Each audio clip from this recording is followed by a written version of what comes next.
يا هلا بيكم متابعينا الكرام في كل مكان، ونبدأ كلامنا بالصلاة على الحبيب محمد صلى الله عليه وسلم. أهلا بيكم في فيديو جديد على قناتكم، والنهاردة هنتكلم عن واحدة من أهم مباريات الجولة الأولى في الدوري المصري، وهي مباراة النادي الأهلي أمام مودرن سبورت.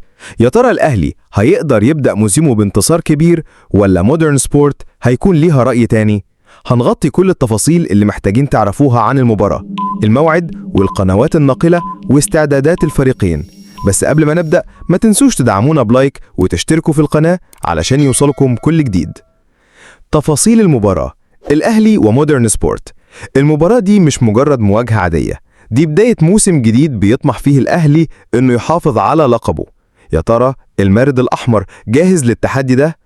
المباراة هتكون يوم السبت الموافق 9 أغسطس 2025 على استاد القاهرة الدولي.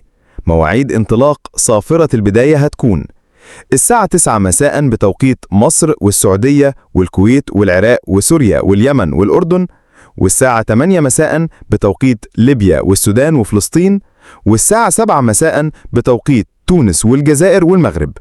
القنوات الناقلة علشان تقدروا تتابعوا كل لحظة في المباراة هتكون منقولة حصريا على قناة اون تايم سبورتس المصرية، وكمان على منصة كورة بلس.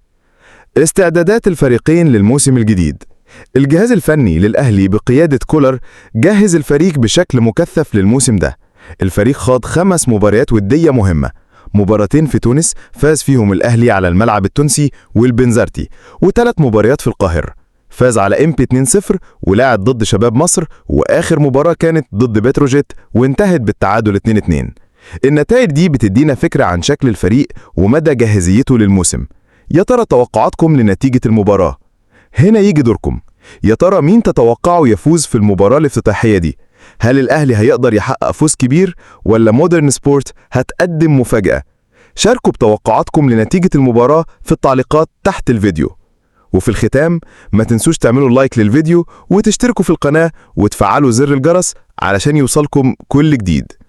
انتظرونا في الفيديوهات الجاية وتغطية شاملة لكل مباريات الدوري. سلام.